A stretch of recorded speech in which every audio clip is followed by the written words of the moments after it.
Why does leg training do so much for our overall health and fitness? Hey, everybody, I thought I would chat with you guys and gals a little bit about this today. And yes, I know there's a lot of upper body work in the footage up above. And in fact, I train 5 days a week right now of actual training, not counting little mini workouts. And actually, 3 of my days are upper bodies and 2 of them are lowers. But when it comes to the topic of fitness itself, because keeping in mind, I do that for aesthetic purposes. When it comes to actual fitness, though, your leg training is absolutely critical. And in fact, I would argue that it is more important than the upper body. Now, that being said, I think you should obviously maximize both to the best of your ability. Just like when people bring up the topic of cardio versus weight training, I point out weight training is generally superior to cardio for most health benefits. That is based upon all the available research, I always point out. But it would be a good idea to do both, okay? Because they're not mutually exclusive, right? It's not like you can't do a bunch of cardio while lifting weights, right? It's not like we can't do both. There's nothing preventing us. So the same concept here. Right? I mean, I could then make the case training upper body and lower body and doing cardio would be a good idea. Be a really good idea. But that aside, let's get over into the topic of upper versus lower body here. So why does the lower body matter so much? A couple of reasons. Number one, the less obvious one is that it's bigger. People don't always think of that. They forget the fact that the lower body has way more muscle than the upper body in it, whether you're trained or untrained. Again, and that's due to the fact that our rib cage is so big and so much of our skeleton, expands across there, right? Because it's mostly empty. It's your rib cage itself. That we forget that it's relatively thin muscles spread around it, whereas in the lower body are very thick muscles over those bones. In other words, your quadriceps alone, just your quads, that's the front part of the thigh, that's not counting the adductor, the hamstring, the glute, the calves, is the quads are larger than any 2 muscles of the upper body combined. So let's say you take something like your pecs and your lats, right? We think of as big upper body muscles. Combined together, they're still smaller than the quads, okay?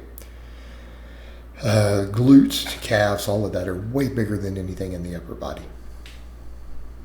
They're still considerably larger. Not always double, but it is substantial. In fact, the glutes probably are double the size of pretty much anything in the upper body. Calves right there behind it. Okay, so why does that matter? Well, muscle mass itself. Plenty of data out there has shown that muscle mass itself is protective against cancers. Muscle mass is protective against diabetes. Now, does that mean that a person can never get those things? No, but the odds are in your favor. In other words, any increase in muscle mass improves insulin sensitivity, improves glucose disposal.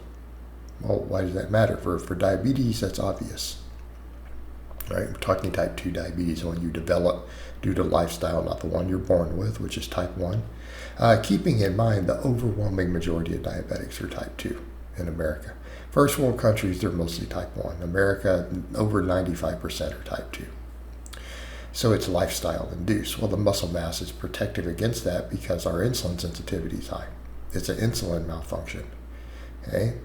Insulin sensitivity is high. We have great glucose disposal. Muscles just soak up glucose and carbs. They love it. Okay? They're like a big giant furnace that just sucks them up and burns them. All right. Same thing with cancers then. All right? Lower circulating insulin, and keep that in mind. That's its own topic. People always think, I can lower insulin by reducing carbs. No, if you lift weights really hard and do a really high carbohydrate diet, you will still have lower circulating insulin than a person on a ketogenic diet. And people forget that fact. The training does more than the diet on that end. All right, lower circulating insulin, plus keep in mind certain cancer cells can feed on ketones, so that doesn't even help you. And yes, that's been noted in the literature, right? But back over to the point. Lower circulating insulin, better glucose control, right? Tumors grow slower. Your body can fight them off easier. Pretty straightforward. Cardiovascular health. Not as to the same degree, but it's still those metabolic markers matter.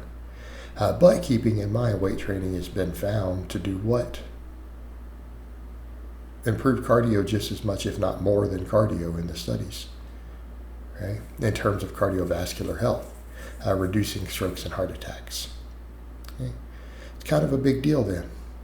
So the lower body has more muscle, it makes it easier.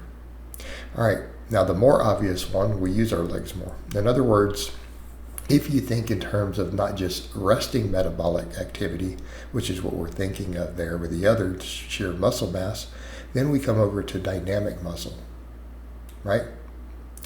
Movement. Contracting a muscle burns a small amount of energy, burns a small amount of fuel.